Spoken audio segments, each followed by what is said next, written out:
Muy bien, vamos a terminar con el estudio de la virtud de la prudencia.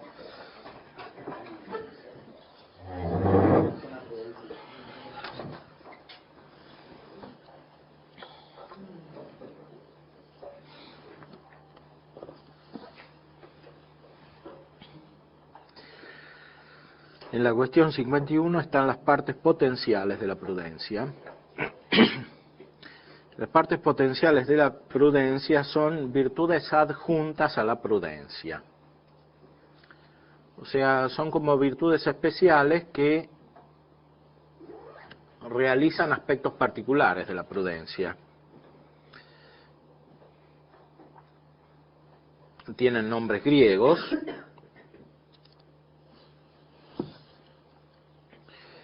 Y son la eubulia, la sínesis y la gnome. ¿No vamos a ver la militar de las partes de la...? Bueno, la prudencia militar es la prudencia propia del militar. Dijimos en general que es una prudencia análoga a la que tiene que haber en otros sujetos sociales. Por ejemplo, el que gobierna un determinado tipo de comunidad. Es la prudencia que tiene que haber, por ejemplo, en el que gobierna una comunidad educativa o en el que gobierna una empresa comercial o una industria. Tiene que tener cualidades específicas para ese tipo de gobierno. Es verdad que Santo Tomás le da una importancia especial al arte militar porque en esas circunstancias de la vida de los pueblos de la cristiandad, la guerra era algo común, sí. Pero una pregunta sobre esto que acabamos de ver, no sé si vaya a retomar más adelante, pero si todos tenemos la posibilidad de alcanzar la perfección en el ejercicio y la prudencia, entonces me pregunto por causa de que como son estos tres aspectos y se dice que en la política la reinativa es la principal. Es la principal. Da a entender entonces que aquellos que son reyes son los que ejercitan la prudencia del modo más perfecto, pero yo pienso que en la práctica también hay gente que aunque sea militante, sea... Bueno, pero esa es la visión cristiana. Ahora, Santo Tomás está hablando de manera filosófica como lo hacía Aristóteles. Entonces, si no consideramos la gracia de Dios, entonces es verdad que hay un desarrollo humano que tienen los que mandan que los otros no pueden tener, en general, como sucedía en los pueblos de la antigüedad, especialmente por lo que se refiere a la prudencia. Recordemos que aquí no hablamos de las virtudes más elevadas que son las teóricas, que son las virtudes intelectuales, o sea, la sabiduría, el intelecto, la ciencia. Estas pueden estar en alguien que no es gobernante y son superiores ya en el orden natural. O sea, para Aristóteles hay una felicidad que corresponde al ejercicio pleno de la prudencia que se da en los gobernantes. Pero el mismo Aristóteles reconoce que eso es muy difícil. Además, los gobernantes siempre tienen muchas dificultades y necesitan muchas cosas. Por ejemplo, necesitan dinero, necesitan soldados, necesitan gente que le obedezca, porque hay gente, muchas veces hay sociedades o comunidades que no quieren obedecer, etcétera. En cambio, el sabio puede ser feliz con una felicidad superior y no necesita de nadie.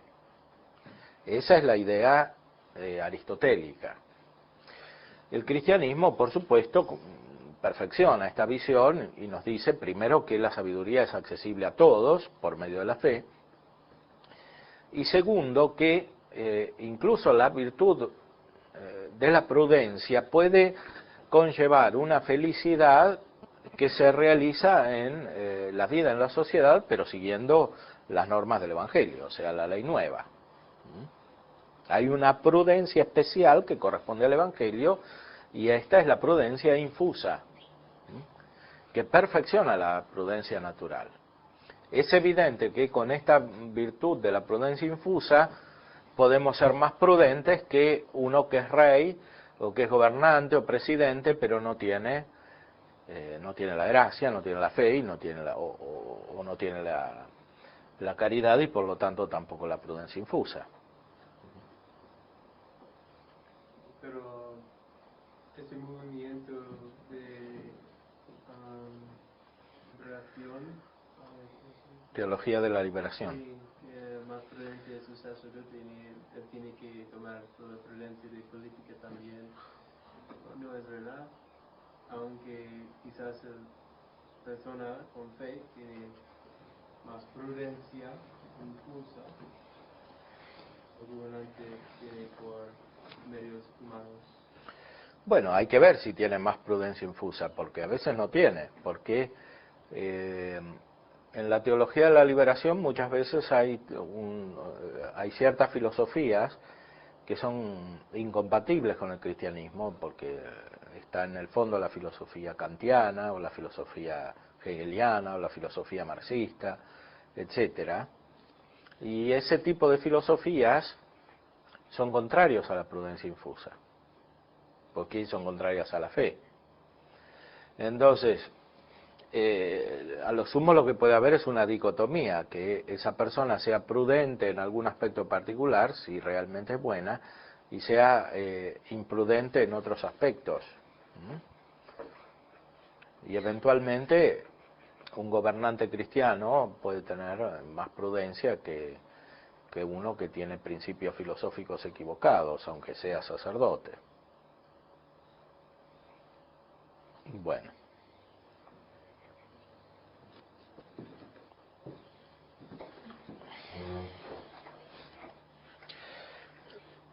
Citemos rápidamente estas partes potenciales de la prudencia.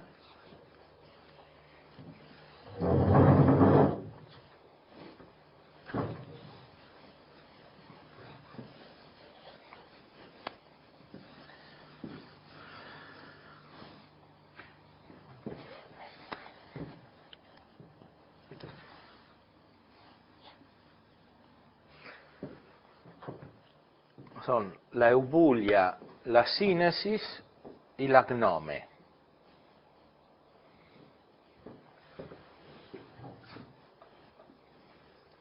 Estas tres son virtudes distintas de la prudencia, pero que la contienen potencialmente.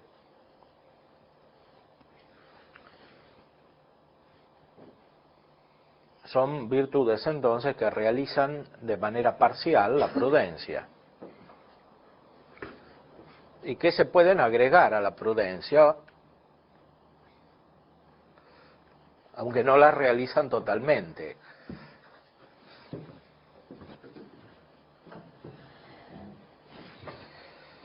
¿Qué significa la eubulia?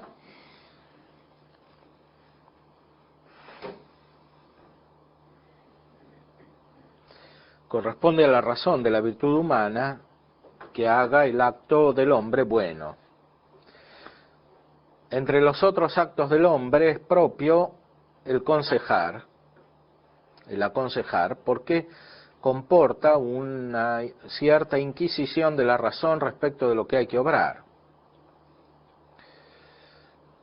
en las cuales cosas consiste la vida humana. Pues la vida especulativa está por encima del hombre, como se dice en el libro 10 de la Ética. Aquí se refiere a Aristóteles, en el libro 10 de la Ética, a la sabiduría, que es una virtud divina, no humana. Lo propio del hombre es el razonamiento complejo, en el mundo complejo. La eubulia comporta la bondad del consejo. Este nombre viene de eu, que quiere decir bueno, y de bule, que es consejo, como diciendo buen consejo, o más bien aconsejativa. Por eso es manifiesto que la eubulia es una virtud humana. O sea, esta virtud corresponde especialmente al razonamiento moral. La sínesis corresponde al juicio moral. Es una virtud más elevada que la eubulia. Es decir, es una virtud para ser sensato.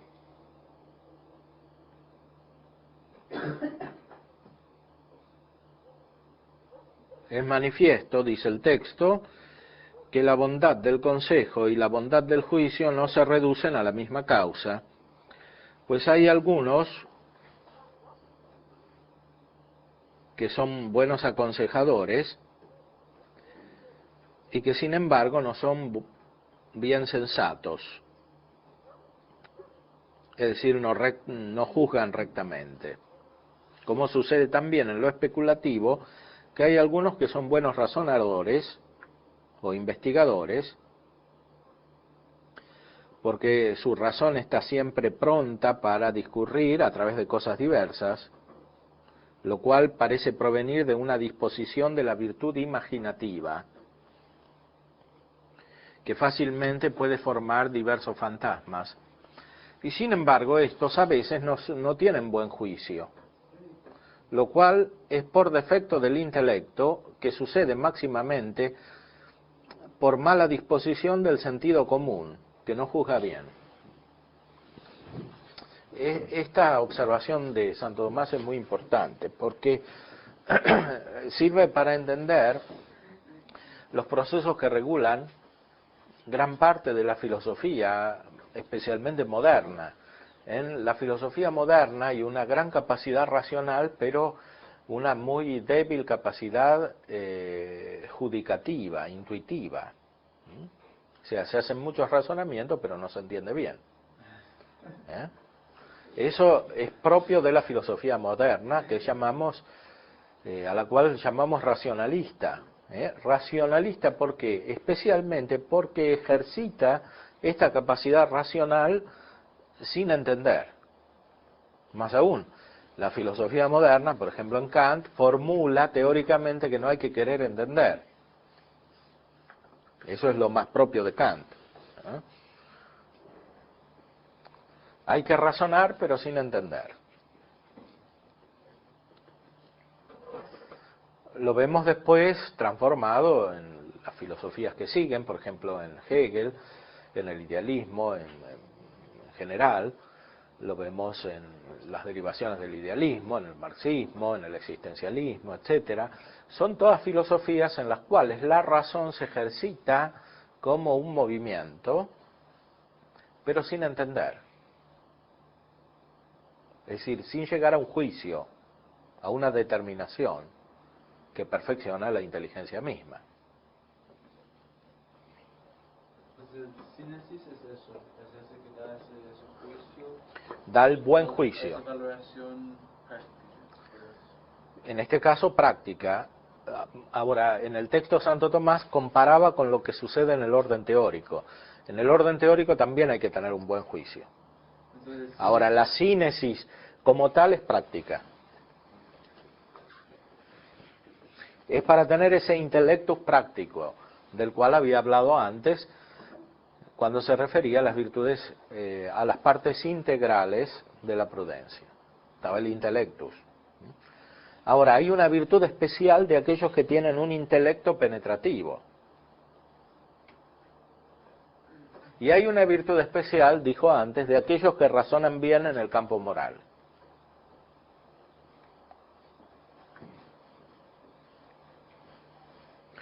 Ahora, en la práctica sucede que no siempre los que razonan bien llegan bien a las conclusiones.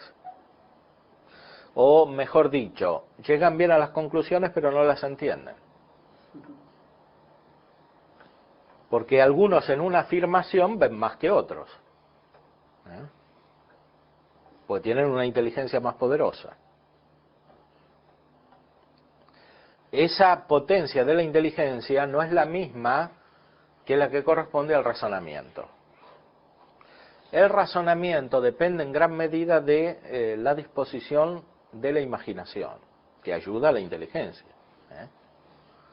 En el juicio también está la imaginación, pero sobre todo está el sentido común. como dijo aquí. El sentido común es una potencia sensitiva. Es una potencia que de alguna manera organiza los datos sensibles por medio de ciertos juicios, que son juicios por analogía, no son juicios del intelecto. En el sentido común se tiene claridad sensitiva, podríamos decir. E incluso claridad respecto de uno mismo, porque el sentido común, de alguna manera, se refiere también al mismo sujeto, pero sin saber qué sujeto, porque la sensibilidad no es inteligencia. Entonces, uno no se puede captar a sí mismo por el sentido como si fuera una sustancia, porque el sentido no capta la sustancia. Entonces, el sentido común es para los conocimientos sensibles, Sí. lo que el sínesis es para Intelectual, claro. Pero para tener ese conocimiento intelectual de la sínesis hace falta tener buen sentido común. Entonces, algunos tienen buena imaginación, pero buena capacidad imaginativa, la que sirve para razonar, pero no buen sentido común, que sirve para entender.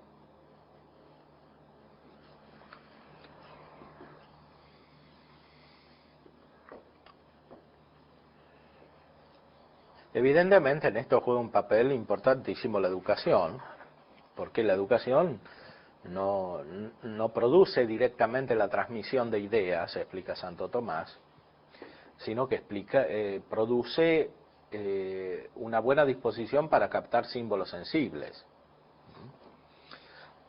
Cuando un maestro enseña, no transmite directamente ideas, pronuncia palabras que sirven para que el discípulo, el alumno, tenga sus propias ideas.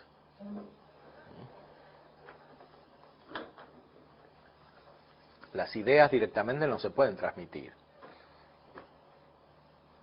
porque son perfecciones espirituales de cada sujeto. Entonces, la capacidad del maestro es la de proponer símbolos por los cuales más fácilmente el discípulo pueda adquirir por sí mismo las ideas, los juicios y pueda realizar los razonamientos correspondientes para adquirirlos.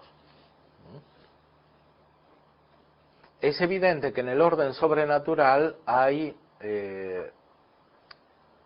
una reproposición de un magisterio, que es el magisterio de Cristo, que es más excelente que el magisterio humano. Es un gran tema de San Agustín, que después retoman los medievales.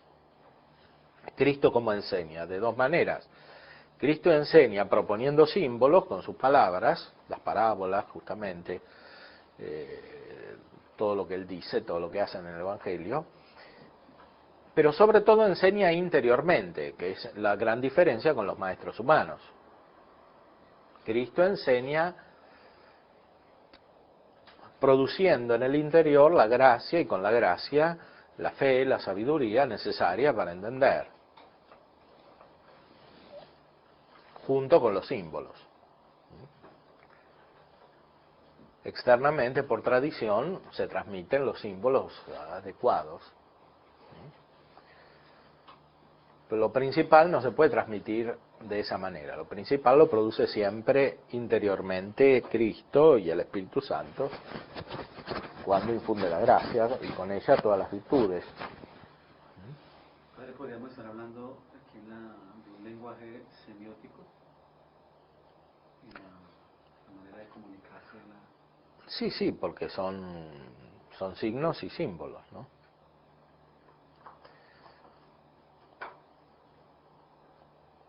Los semillas son los signos.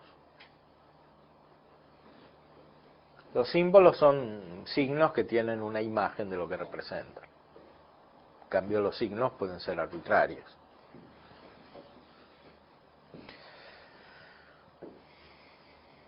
No entendí exactamente cómo la parte de estas virtudes o estas capacidades.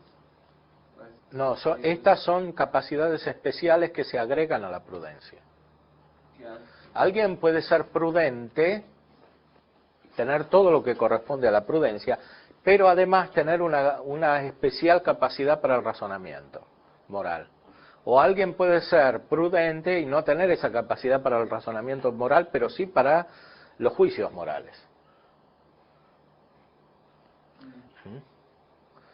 Y eso ya en el orden natural, que es el que estudia Aristóteles.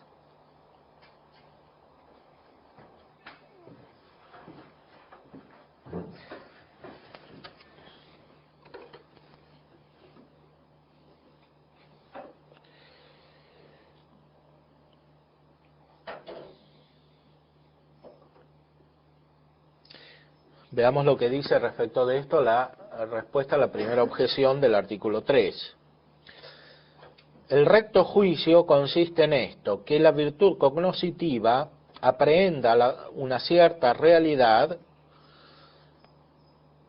como es en sí, lo cual proviene por la recta disposición de la virtud aprehensiva, como en el espejo, si fuere bien dispuesto, se imprimen las formas de los cuerpos según lo que son. Pero si hubiese en el espejo una mala disposición, aparecerían allí las imágenes distorsionadas y malas imágenes. Que la virtud cognoscitiva esté bien dispuesta para recibir las cosas según lo que son, sucede radicalmente por la naturaleza, pero de modo consumativo o perfeccionativo por el ejercicio o por el don de la gracia. Y esto de dos maneras. De una manera directamente por parte de la virtud cognoscitiva misma. Por ejemplo, porque no está imbuida por concepciones depravadas, sino verdaderas y rectas. Y esto pertenece a la sínesis en cuanto es una especial virtud.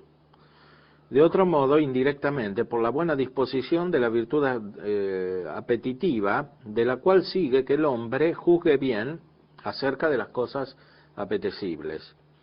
Y así el buen juicio de la virtud sigue el hábito de las virtudes morales, pero respecto de los fines.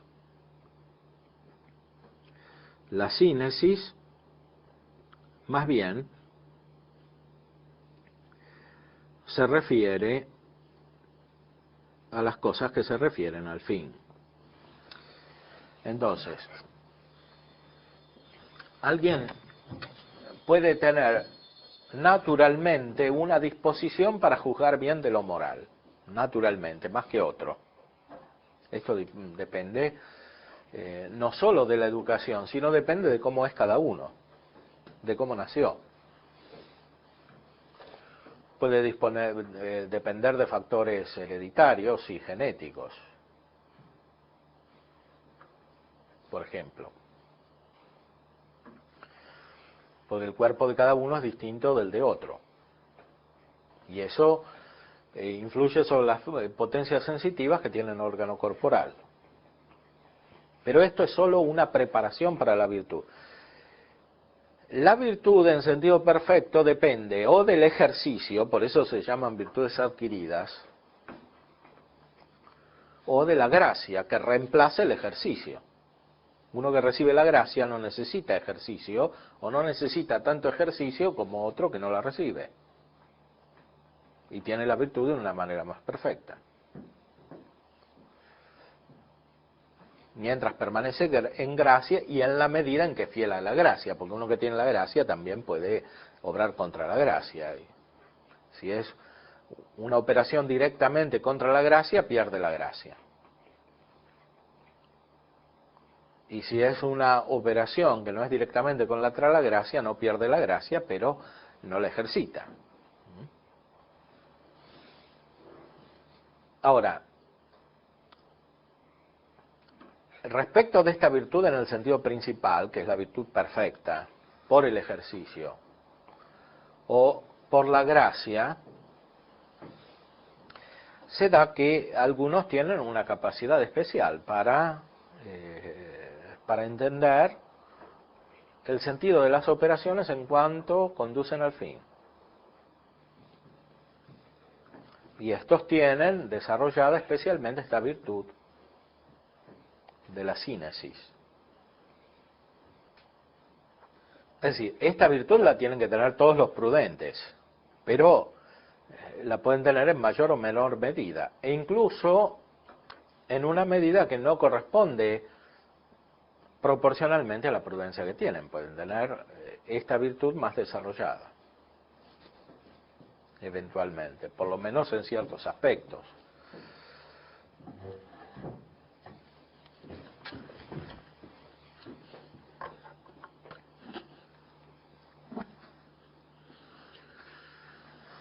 Por último tenemos la virtud de la gnome, de la cual habla Aristóteles en el 6º libro de la Ética.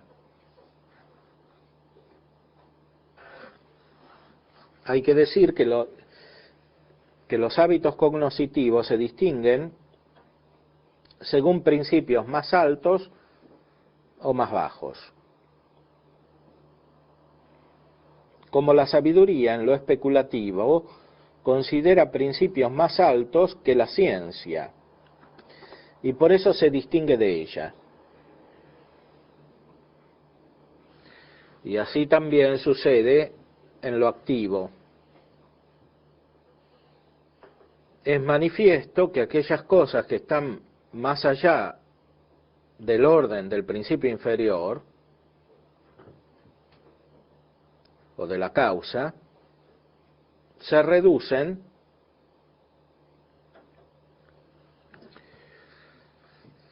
a veces al orden de un principio más alto, etcétera. Por lo tanto, aquel que considerase la virtud activa en la semilla no podría dar un juicio cierto respecto de tales monstruos. Da un ejemplo acerca de los monstruos. Es decir, en la naturaleza las semillas pueden generar árboles o análogamente animales, pero a veces sucede que se dan árboles monstruosos o animales monstruosos.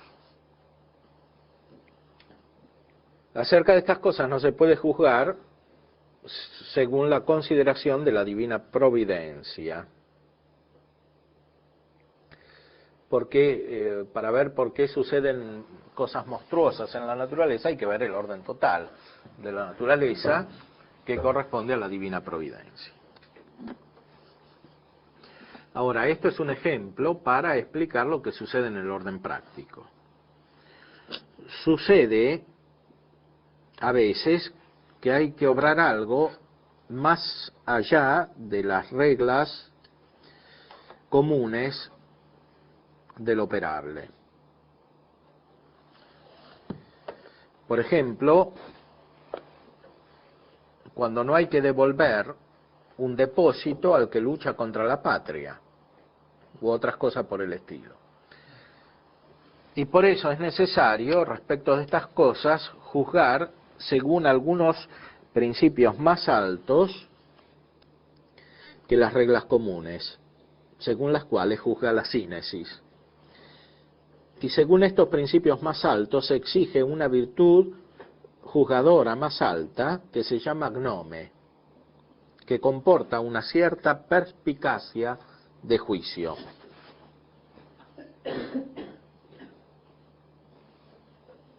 O sea,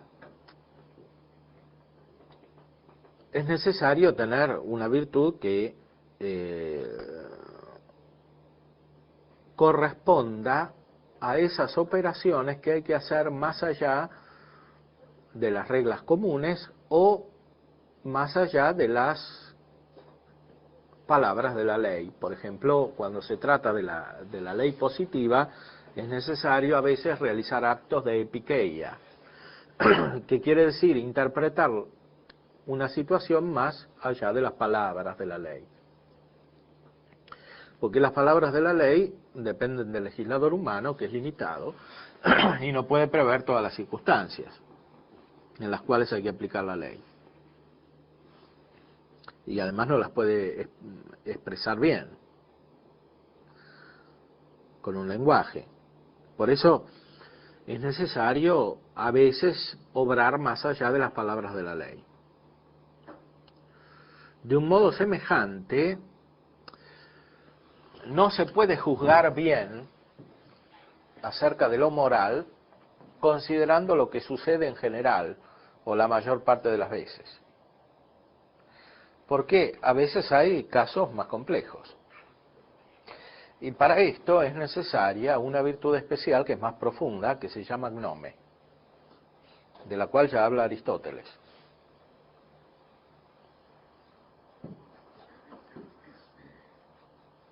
Por ejemplo, puede haber casos complejos en los cuales para la mayoría una persona obra mal y para uno que ve más prudentemente y que ve prudentemente con la ayuda de esta virtud que es la gnome, esa persona obra bien, por ejemplo.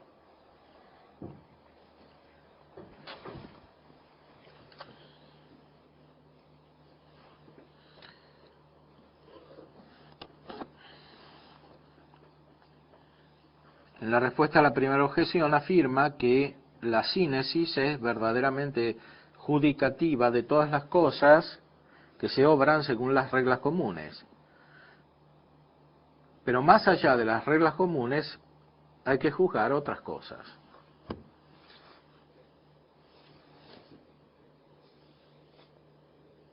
Todas aquellas cosas que pueden suceder más allá del curso común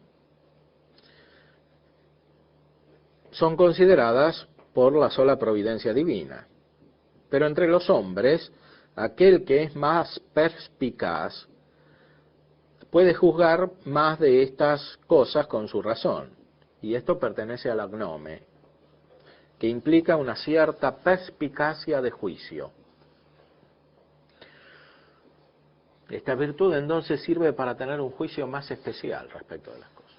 Evidentemente, esto se desarrolla especialmente en el orden sobrenatural. Con la ayuda de la virtud de la prudencia infusa, que es la misma virtud de la gnome, pero dada por la gracia, y sobre todo con la ayuda del don de consejo del Espíritu Santo. Sí. Entonces, la gnome podría decirse que es la virtud de interpretar y prever la ley, si no sería humana, para interpretar y prever más allá de la ley. Es la virtud humana para interpretar y prever más allá, no solo de la ley positiva o humana, porque a veces las cosas son complejas en el orden natural mismo. No es una virtud para ir más allá de la ley natural. Esto no se puede hacer nunca. Ni para encontrar excepciones a la ley natural, porque la ley natural, en cuanto proviene del legislador divino, es una ley perfecta, sino que es una virtud para entender mejor cómo se aplica la ley natural.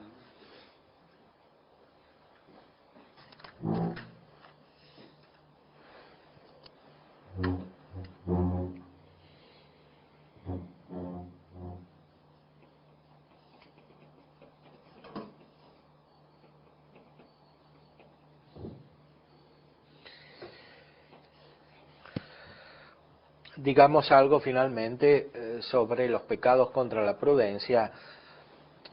Hay muchos pecados contra la prudencia.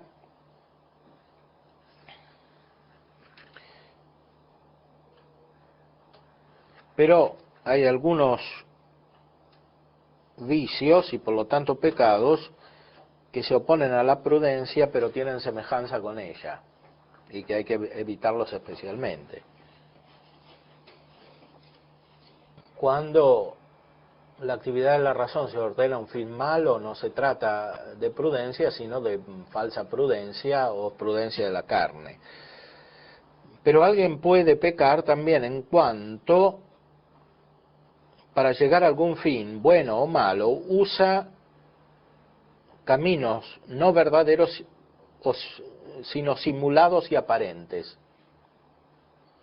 Y esto pertenece al pecado de la astucia. Astucia. Por ejemplo, alguien quiere ayudar a otro, pero lo ayuda por caminos tortuosos, simulados. ¿Qué quiere decir mentirosos? No claros, no aparentes. Esto es el acto de la astucia, que parece prudencia, pero no lo es. Muy bien. La próxima vez vamos a comenzar a estudiar la virtud de la justicia.